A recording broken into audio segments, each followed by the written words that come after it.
Channel को subscribe जरूर करें ताकि आपसे हमारे मजेदार कार्टून कभी ना छूटे।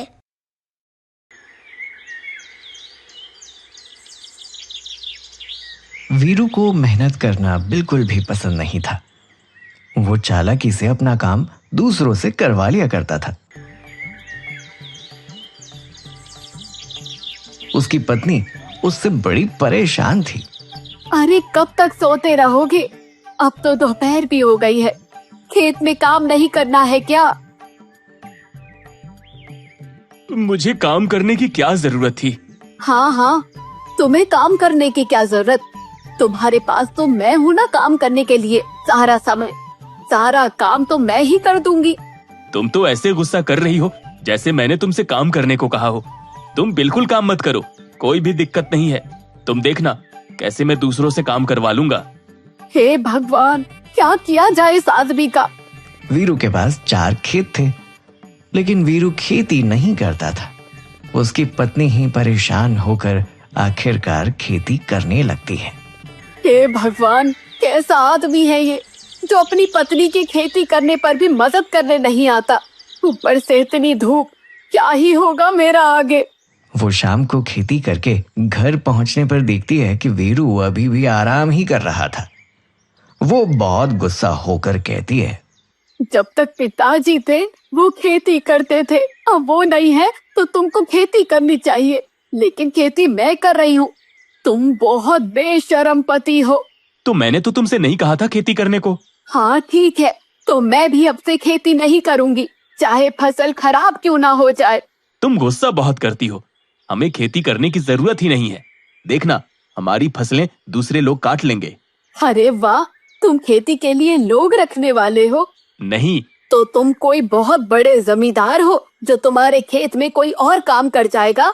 नहीं, लेकिन गांव में हमारे आसपास लालची और चालाक लोगों की कमी नहीं है। बस उनके लालच और चालाकी का ही हमें फायदा उठाना है। मुझे कुछ समझ नहीं आ रहा है, तुम क्या कह रहे हो? मैं तो बस इतना जानती हूँ कि मैं कल से खेती नहीं करूँगी। मत करो, तुम वही करो जैसा मैं कहता हूँ। अगले दिन वीरू की बात मानकर पत्नी खेती करने का नाटक करते हुए अपने खेत में फसल काटने लगती है। तभी पड़ोसन अपने खेत से उसे देख लेती है और उसके पास आकर कहती है, अरे बहन, तुम क्यों फसल काट रही हो? फसल तो तुम्हारे पति को काटनी चाहिए ना। नहीं, फसल मुझे ही काटनी है। मैं उन्हें फसल नहीं काटने दूंगी। अरे ऐसा क्या है खेत में जो फसल उन्हें नहीं काटने दोगी? मेरे पति को देखो, सारी खेती वो खुद ही करते हैं और फसल भी खुद ही काटते हैं। नहीं, लेकिन मैं उन्हें फसल नहीं काटने दूंगी। मैं गहने किसी के हाथ नहीं लगने दूंगी। क्या? गहने? कैसे गहने? मुझे भी तो बताओ। सुनो, लेकिन तुम किसी को मत बताना। हाँ, नहीं बताऊंगी। तुम बताओ तो, कौन से गहने? जाते जाते पिताजी बता रहे थे कि चारों खेतों में से एक खेत में उन्होंने बहुत सारे गहने छुपा कर रखे हुए हैं, लेकिन वो ये नहीं बता पाए थे कि किस खेत में गहने हैं। अब कहीं अगर फसल काटते समय या उसके बाद खेत खोदते समय इन्हें वो गहने मिल गए तो वो गहने ये रख लेंगे और फिर उन्हें बेचकर अपने ऐशो आराम की चीजों को इकट्ठा कर लेंगे। लेकिन मैं ऐसा नहीं होने दूंगी। देखना, सारे गहने मैं ही रख लूंगी और फिर आराम से अपनी जिंदगी गुजारूंगी। क्या भैया जी को नहीं पता गहनों के बारे में? उन्हें पता होता तो क्या वो मुझे ये फसल काटने और खेत जोतने देते?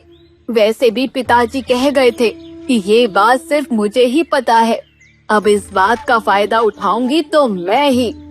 पड़ोसन उसकी बात सुनकर चौंक जाती है। तुरंत ही अपने पति ललित को बताती है, कितनी मूर्ख औरत है ना। पति घर में आराम कर रहा है और खुद फसल काट रही है, और एक तुम हो, कितनी किस्मत वाली। तुम्हारा पति पूरे खेत में तुम्हें हाथ भी नहीं लगाने देता। अरे जिसे तुम मूर्ख समझ रही हो, वो मूर्ख नहीं बल्कि बहुत चालाक है। चालाक? क्या मतलब है तुम्हारा? हाँ, चालाक। वो अपने पति को इसलिए खेतों में काम नहीं करने देती क्योंकि उसको जाते समय पिता बोल गए थे कि चारों खेतों में से किसी एक खेत में बहुत सारे गहने गाड़ रखे हैं, लेकिन वो ये नहीं बता पाए थे कि वो खेत कौन सा है। इसलिए सारे खेतों की फसल को वो खुद ही काट रही है और बाद में खेत भी ये खुद ही जोतेगी और फिर गहने मिलने के बाद वो सारी जिंदगी आराम करेगी। कैसी किस्मत है ना इसकी। इतने सारे गहने? सच ही कह रही हो तुम, किस्मत तो इसी की है। दोनों अपनी किस्मत को कोसने लगते हैं। शाम में वीरू और ललित एक दुकान पर मिलते हैं। कैसे हो ललित? बस चल रहा है सब, तुम बताओ। कुछ खास नहीं, बस थोड़ा परेशान हूँ। तुम और परेशान? क्यों, क्या हो गया? हाँ, एक समस्या आन पड़ी है। क्या हुआ? मुझे बताओ, मैं तुम्हारी मदद करूंगा। देखो ना, अब फसल काटने का समय है और अभी इसकी माँ की तबीयत थोड़ी खराब हो गई है। हमें तुरंत जाना पड़ेगा, लेकिन दिक्कत ये है कि मैं इसके साथ कैसे जाऊं? अगर हम चले जाएंगे तो ये फसल कौन काटेगा और फिर कौन खेत जोतेगा? तभी ललित को अपनी पत्नी की बताई हुई बात याद आ जाती है। ये चारों खेतों में से किसी एक खेत में बहुत सारे गहने गड़े हुए हैं। अरे वीरू, तुम चिंता क्यों करते हो? तुम भाभी जी को लेकर जाओ, ये सब मैं देख लूंगा। तुम्हारी सारी फसलें मैं काट दूंगा और खेत भी मैं जोत दूंगा। तुम आराम से भाभी को लेकर मायके जाओ और उनकी माँ के साथ समय बिताओ। तुम सच में मेरी फसलें काट कर खेत जोत दोगे? हाँ हाँ, तुम चिंता मत करो, बेफिक्र होकर आराम से जाओ। बहुत बहुत धन्यवाद तुम्हारा दोस्त, बहुत बहुत धन्यवाद। मेरी फसलें काट कर मेरे गोदाम में रख देना। ठीक है, लेकिन एक बात का ध्यान रखना, पहले तुम अपनी फसल काट लेना, उसके बाद ही मेरी फसल काटना। अरे वो चिंता तुम मत करो, मैं सब देख लूंगा। वीरू घर पहुंचकर अपनी पत्नी को बताता है। चलो, तैयारी तो कर ही रखी है ना तुमने। अब हम 15 दिन के लिए तुम्हारे मायके चलते हैं, कुछ दिन वहाँ आराम करेंगे। और अगर पड़ोसी ने हमारी फसल नहीं काटी तो? अरे तुम चिंता मत करो, वो सबसे पहले हमारी फसल ही काटेगा। अगले दिन ही वीरू अपनी पत्नी के पास उसके मायके चला जाता है। उसके जाते ही पड़ोसी को मौका मिल जाता है। अब वीरू चला गया है, उसके घर कोई भी नहीं है।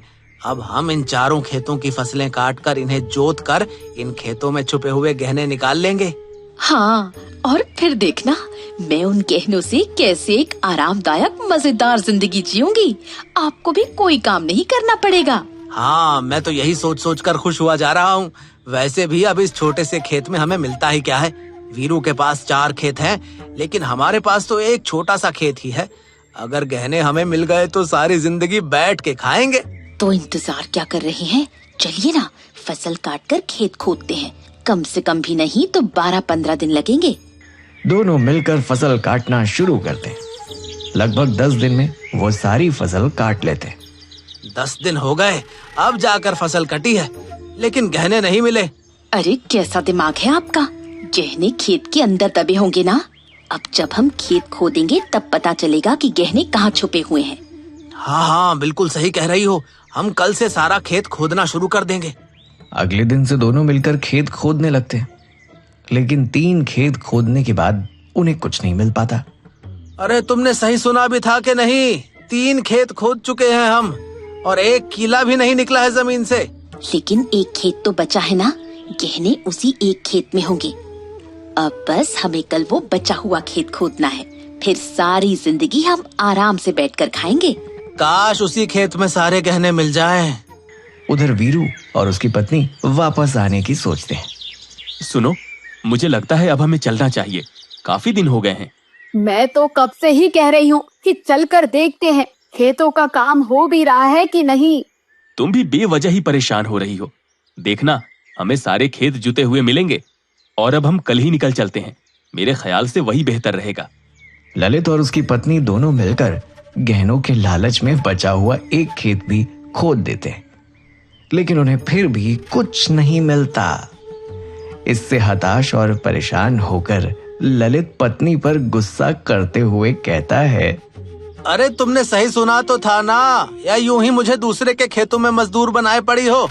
बहुत सारे गहने हैं, बहुत सारे गहने हैं के चक्कर में एक छोटी सी कील भी नहीं निकली इस खेत में से। अरे लेकिन उसने मुझे यही बताया था, अगर खेतों में गहने नहीं निकले तो इसमें मेरी क्या गलती है? हाँ, तो अब कोई खेत तो नहीं बचा है ना खोदने के लिए, वरना मैं वो भी खोद देता हूँ। आप तो बेवजह ही मुझ पर गुस्सा कर रहे हैं। अगर आपको लग रहा था कि ये बात झूठी है तो मना कर देते खेत खोदने से, लेकिन लालच तो आपके मन में भी था ना। अब मौसम बिगड़ने लगता है, काले बादल छा जाते हैं और बारिश के आसार लगने लगते हैं। पड़ोसी कहता है, चलो अब घर चलते हैं, कहीं बारिश हो जाए ना जाने। इसी दौरान वीरू और उसकी पत्नी घर आ जाते हैं। घर आते ही वो अपने खेतों में से कटी हुई फसल और खुदे हुए खेतों को देखकर बड़े खुश होते हैं। अरे वाह, आपका तरीका तो काम कर गया। पड़ोसी ने सच में हमारी सारी फसल काट कर खेत खोद दिए। अब हमें सिर्फ उन खेतों में बीज डालने हैं। मैं तो पहले से ही जानता था कि वो हमारा सारा काम कर देगा। दोनों बड़े खुश होते हैं। उसी रात तेज बारिश होने लगती है। अब ललित और उसकी पत्नी को अपने खेत की चिंता सताने लगती है। ये वीरू के खेत के चक्कर में हम अपनी फसल काटना तो भूल ही गए। हाँ, अब तो बारिश भी बहुत तेज हो रही है। अगर ऐसे ही रहा तो हमारी सारी फसल खराब हो जाएगी। तो अब रात में जाकर तो फसल नहीं काट सकते ना। न जाने ये बारिश कब तक होगी। बारिश सारी रात सारा दिन होती रहती है। लगभग 2-3 दिन तेज बारिश होने के बाद जब बारिश रुकती है, तब ललित अपनी पत्नी के साथ जाकर अपने खेत देखता है। उसकी सारी फसल बर्बाद हो चुकी होती है और वो सिर पकड़कर बैठ जाता है। उसकी पत्नी भी बहुत दुखी होती है। हे भगवान, ये क्या हो गया? गहनों के लालच में मेरी फसल खराब हो गई। अब सारा साल मैं क्या करूँगा? मेरी पूरी मेहनत बेकार हो गई। मैं भी कैसी मूर्ख थी जो दूसरों की बातों में आ गई। मैं कैसे इस लालच में फंस गई। धन्यवाद ललित, जो तुमने मेरी फसल काटकर अंदर गोदाम में रख दी और मेरे खेत भी जोत दिए। वरना कल की बारिश की वजह से मेरी सारी फसल खराब हो जाती और मेरा भारी नुकसान हो जाता। तुम्हारे खेतों के चक्कर में मैं अपनी फसल काटना भूल गया। मेरी फसल का नुकसान हो गया। अब ये नुकसान कौन भरेगा? अब इसका मैं कुछ नहीं कर सकता हूँ ललित। मैंने तो तुमसे पहले ही कहा था कि तुम पहले अपनी फसल काट लेना, उसके बाद मेरी काटना। ललित वीरू की बात याद कर रो पड़ता है। तुम्हारे गहनों के लालच में मैंने अपने साल भर की मेहनत खराब कर दी। कितनी मेहनत से मैंने अपने खेत जोते थे, बीज बोए थे और तब ये फसल हुई थी। लेकिन तुम्हारे गहनों के लालच में मेरा सब खराब हो गया है। वीरू उसे संभालते हुए कहता है, रो मत ललित, मैं तुम्हारी मदद करता हूँ। तुमने मेरे 4 खेतों की फसल काटी है, तो इसलिए मैं तुम्हें अपने किसी भी एक खेत की आधी फसल का पैसा दे दूंगा, ताकि तुम्हारा साल खराब ना जाए। लेकिन इसके बदले में तुम्हें इस साल मेरे खेतों में बीज बोने होंगे और सिंचाई करनी होगी।